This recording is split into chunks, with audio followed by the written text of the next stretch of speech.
Hello my dear 10th class students SA 2 रो set 13 को आपण समस्त स्वागत जनाऊँगी। तो या आगु मोर 12टा सेट जाई सारी देखिए गले ओके आउ 3टी सेट आसो जहाँफल टोटाली सर 16टा सेट 16टा सर जो एमआईएल पार्ट मोर एमसीक्यू टोटाली सर एसए 2 जो एग्जाम गुड़ाक आम आसवाक जाऊँगी। ओके तो युवाक एक्चुअली कौन ना एसए 2 रे आसला पर किसी क्वेश्चन को लेकिन सेट गुड़ाक बनाई तो सब जाक प्राक्ट करूँ आपंकर एग्जाम कौन भय रहा यहाँ मोर ग्यारंटी।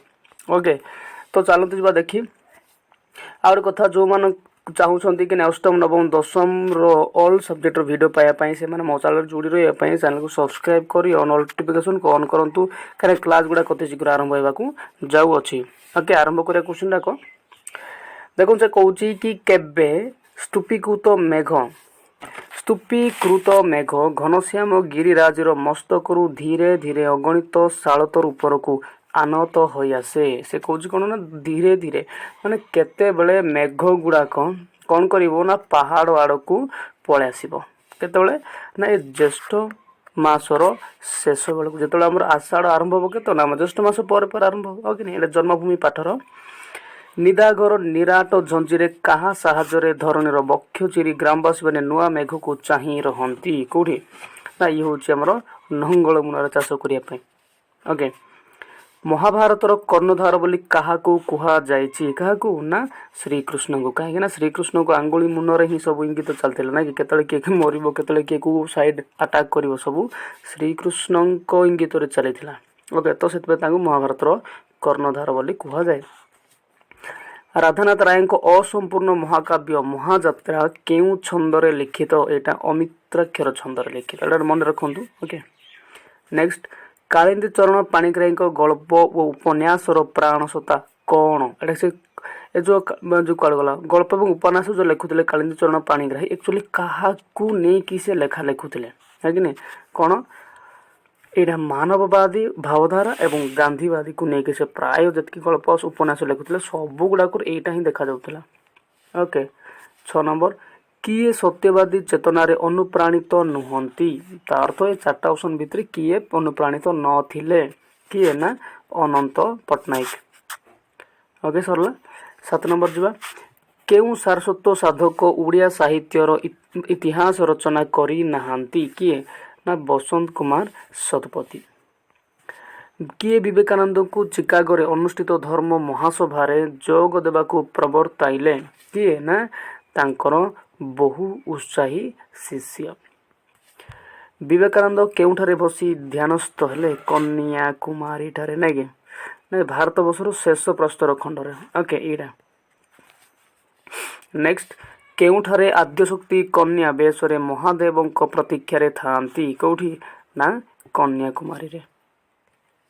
11 नंबर कौतूहल बसतः काठुरियार कोराड़ीटा को उठाई किए चोटे पकाइला किए लेखक पकईले ना कि किंतु हाथे से आड़े पड़गला लिखाई ना कि किए काठुरियार शिरा प्रसार रक्त मांस को नैसर्गिक शक्ति दे गढ़ी किए देखो ईश्वर। किए कुकुर को बांधी काठुरिया को काठ घर देखाईदेला किए ना चैतन्य जो चाकर पिला थिला सी। केउ पुस्तक पाई गाल्पिक रवि पट्टनायक को उड़िया साहित्य एकाडेमी पुरस्कार प्रदान करा जाइछि एटा है हिरण्यगर्भ। नेक्स्ट जीवा 15 नंबर पवन केउ परी ताती थिले बोली नटवर बाबू अनुभव कले या कौन निया परी ना चुली मुंडर पवन परी। ओके ऑप्शन सी हो यार राइट आंसर निया परी हो बनाई। धान क्षेत्र अबड़ा खाबड़ा धान गछर थुंटा और बुदा मझिरे कौन बेस चिक चिक एवं परिष्कार दिशुथिला कौन ना पाद चला रास्ताटा। ओके जीवा 17 पठित कविता अनुसार शून्य स्थान पूरण कर डैश फिला गोटे कहला कि माँ परी मोर डैश केते न सहीचु मते कौन अली अरधली ऑप्शन सी हो यार राइट आंसर। कहा ठारू माटी मार आकर्षण कविंग पई अधिक बोली प्रकाश करिसंती काठू ना स्वर्गटू मत स्वर्ग को डाकिले भी मो जीवाक इच्छा हुए नहीं बोल से कहते। 19 नंबर वाल्मीकि आश्रमर केउ ब्रह्मचारिणी विषय कवितार कह जाइछि ब्रह्मचारिणी कड़ा अनुकंपा। ओके 20 नंबर मुनिमुख देव सॉरी हाँ मुनिमुख देव ध्वनि को कवि कहा सह तुलना करिसंती କାହା ସହ ନା ସରସ୍ୱତୀଙ୍କ ବୀଣା ଝଙ୍କାର ସହ। ତମସାର କର ବୋଲି କାହାକୁ କୁହାଯାଇଛି? କାହାକୁ ନା ତରଙ୍ଗକୁ। କିଏ ଜୀବନରେ ଭୋଗ ପିପାସା ତ୍ୟାଗ କରିଛନ୍ତି? କିଏ ଜୀବନରେ ଭୋଗ ପିପାସା ତ୍ୟାଗ କରିଛନ୍ତି? ନା ସତୀଚିତ।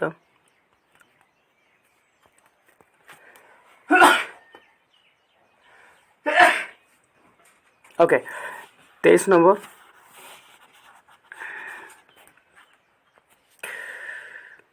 ଧନ୍ୟ ରଥେ ବୋଲି କାହାକୁ ଲକ୍ଷ୍ୟ କରି କୁହାଯାଇଛି? ଧନ୍ୟ ରଥେ ଏଇଟା କବି ସୂର୍ଯ୍ୟବଳ ଦେବରଥଙ୍କୁ। 24 ନମ୍ବର। ନିମ୍ନୋକ୍ତ କେଉଁଟି ଉପେନ୍ଦ୍ର ଭଞ୍ଜଙ୍କ କବିତାରେ ବୈଶିଷ୍ଟ୍ୟ? କୋଉଟା କୁହାଯାଇଛି ଏଠି ନା ଅଳଙ୍କାର ପ୍ରିୟତା। ଓକେ ସେ ତାଙ୍କର ସବୁ କବିତାରେ ଯେତିକି ସବୁ ମହାକାବ୍ୟ ଗୁଡ଼ାକ ଲେଖିଛନ୍ତି ସବୁଠାରେ ଅଳଙ୍କାର ୟୁଜ୍ ହେଇଛି। ଓକେ କବିତାରେ ବ୍ୟବହୃତ ବିଭୂତି ଭୂଷଣ ଶବ୍ଦର ଅର୍ଥ କ'ଣ? ବିଭୂତି ଭୂଷଣ ଅର୍ଥ କ'ଣ? ଭସ୍ମ ଯାହାଙ୍କର ଭୂଷଣ। ଓକେ ତାଙ୍କୁ ବିଭୂତି ଭୂଷଣ ବୋଲି କୁହାଯାଇଛି କବିତାରେ।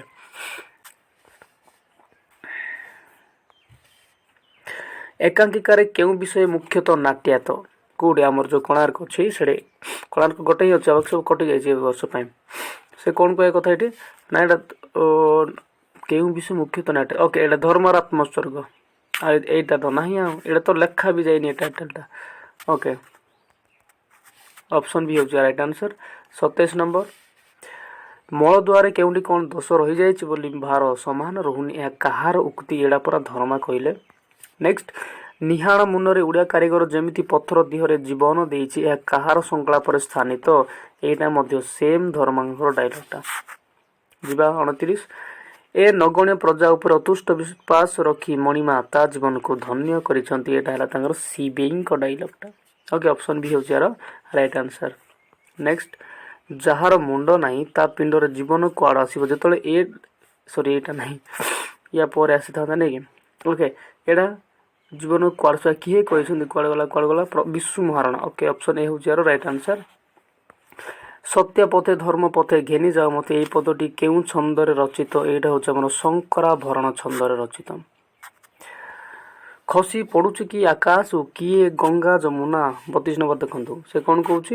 ଏହା କେଉଁ ଛନ୍ଦରେ ଲିଖିତ? ଏଇଟା ହେଉଛି ରାମକେରି ଛନ୍ଦରେ ଲିଖିତ। ଏଗୁଡ଼ା ଟିକେ ଚିହ୍ନନ୍ତୁ ଯେ କେମିତି କ'ଣ ହେଇକି ରାମକେରି ହେଇଛି, କେମିତି କ'ଣ ହେଇଛି ବଙ୍ଗଳା ସେ ଗୁଜୁରୀ ଯାହା ଅଛି ଅଲଗା ଅଲଗା ଛନ୍ଦ ଗୁଡ଼ାକ କେମିତି କ'ଣ କଲେ ହେଉଛି। ଓକେ 33 ଗୋବିନ୍ଦ ଗୋବିନ୍ଦ ଗୋବିନ୍ଦ ପଦୁ ଗଳୁଛି ମକରନ୍ଦ ଉଦ୍ବୃତ୍ତାଂଶଟି କେଉଁ ଛନ୍ଦରେ ଲିଖିତ?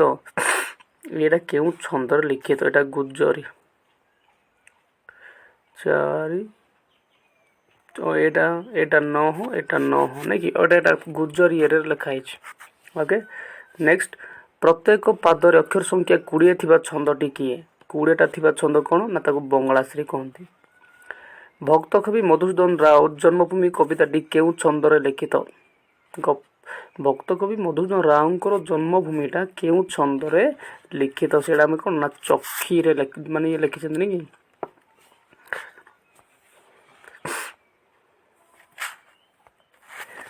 ନେକ୍ସଟ ଅନୁପ୍ରାସ ଅଳଙ୍କାରର ବିଭିନ୍ନ ବିଭାଗ ମଧ୍ୟରେ କେଉଁଟି ଅନ୍ତର୍ଗତ? ଏବେ ଗ୍ରାମାର ଷ୍ଟାର୍ଟ ହେଇଗଲା ନାଇଁ କି?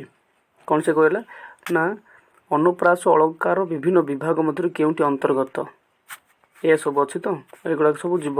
ଓକେ ଭୈରବ ଆରବେ ରେବା ଦେଇ ଲମ୍ପ ଜନମାଏ ଜନ ମାନସେ ପ୍ରକମ୍ପ। ଏହା କେଉଁ ଅଳଙ୍କାରଟା? ଏଇଟା ହେଉଛି ଅନୁପ୍ରାସ ଅଳଙ୍କାର।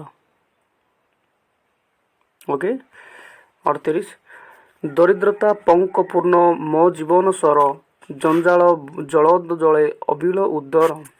ପଂକ୍ତିଟିରେ କେଉଁ ଅଳଙ୍କାର ରହିଛି? କ'ଣ ନା ରୂପକ ଅଳଙ୍କାର। ଗୋଟେ କମ୍ପାରିଜନ୍ ଚାଲିଛି ଏଇଠି। ଓକେ ନେକ୍ସଟ ବିସର୍ଜନ ଶବ୍ଦଟି କେଉଁ ପ୍ରକାର ଅଶୁଦ୍ଧି? ଓକେ ଏଇଟା କହୁଛି ସିଏ ଏଇଟା ସ୍ୱତ ବିଧିଗତ। ଓକେ ଶୁଦ୍ଧ ଶବ୍ଦଟା କେଉଁଟା? ଯାଜ୍ଞସେନୀ ବୋଲି ଲେଖା ହେଇଛି ସବୁ ତ ସେ ଯାଜ୍ଞସେନୀ, କିନ୍ତୁ ଆକୁରେଟ୍ କେମିତି ଲେଖାଗଲେ ଠିକ୍ ହେବ ନା ଏଇଟା ହେବ ଯଜ୍ଞ ଏମିତି ହେବ କି ନାହିଁ? ତ ଯାଜ୍ଞସେନୀ ସେଇଟା ହେବ। ଏ ବାଲା ଯଜ୍ଞରେ ଏମିତି ହେବ ନାହିଁ। ଓକେ ୟା ନରେ ଏମିତି ହେବ। ଓକେ ସନ୍ଧିଗତ ଅଶୁଦ୍ଧି ଥିବା ଶବ୍ଦ କେଉଁଟା? 4ଟା ଅପସନ୍ ଭିତରୁ କେଉଁଟା ସନ୍ଧିଗତ ଅଶୁଦ୍ଧି ରହିଛି ସେଇଟାକୁ ଆମକୁ କାଢ଼ିବାକୁ ପଡ଼ିବ। ଏଇଟା ହେଲା ମନୋଭାବ ସନ୍ଧିଗତ ଅଶୁଦ୍ଧିଟା। ନେକ୍ସଟ ଯିବା 42 ଅସ୍ତମାନ ଶୁଦ୍ଧ କରି ଲେଖିଲେ କ'ଣ ହେବ? ଅସ୍ତମାନକୁ ଶୁଦ୍ଧ କରି ଲେଖିଲେ ଅସ୍ତାୟମାନ ହେବ। କେଉଁ ପ୍ରକାର ବାକ୍ୟରେ ଏକ ବା ଏକାଧିକ ବାକ୍ୟ ମୁଖ୍ୟ ବାକ୍ୟକୁ ଆଶ୍ରୟ କରି ରହିଥାନ୍ତି? କାହାକୁ ନାଇଁ କି ୟାକୁ ଜଟିଳ ବାକ୍ୟକୁ। ଓକେ, ଜଟିଳ ବାକ୍ୟକରେ ହିଁ ଏମାନେ ଗୋଟେ ବା ଏକାଧିକ ବାକ୍ୟ ଗୁଡ଼ାକ ମୁଖ୍ୟ ବାକ୍ୟକୁ ଡିପେଣ୍ଡ କରିକି ଥାନ୍ତି। ଗ୍ରାମର ସେକ୍ସନ୍ ପଢ଼ାଇଲା ବେଳକୁ ଏଇଟା ଆରାମସେ କୁହାହେବ। ଓକେ, ନେକ୍ସଟ, ଯେଉଁ ବାକ୍ୟ ଦ୍ୱାରା କାହାଠାରୁ ଉତ୍ତର ଆଶା କରାଯାଏ ତାହା କେଉଁ ପ୍ରକାର ବାକ୍ୟ? ପ୍ରଶ୍ନ ଚିହ୍ନ ନାଇଁ କି ନା କେଉଁଟା?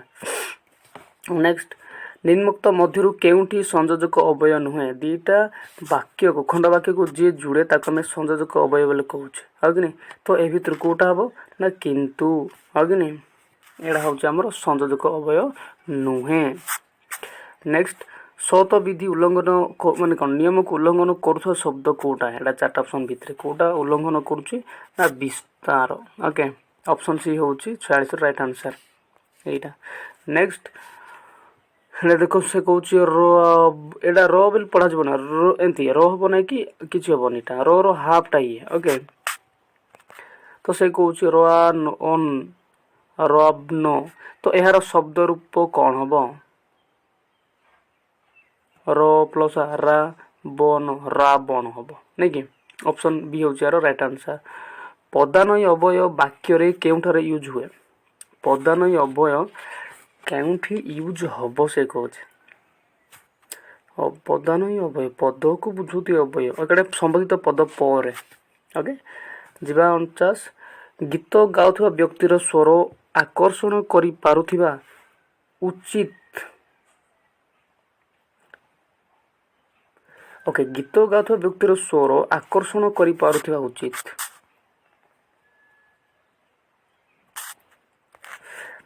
ତ ବାକ୍ୟକୁ ସଂକ୍ଷେପରେ ଲେଖିଲେ କ'ଣ ହେବ?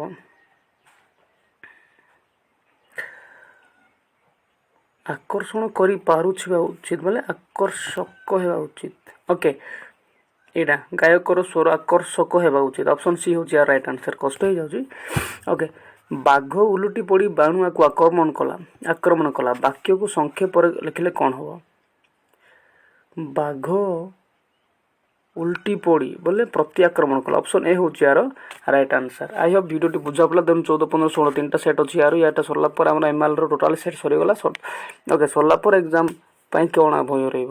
ଓକେ, ଦେନ୍ ୟା ପରେ ଆମର ଇଂଲିଶ ଆସିବ, ସବୁକୁ ଦେଖିବାକୁ ଚେଷ୍ଟା କରିବେ। Thank you so much.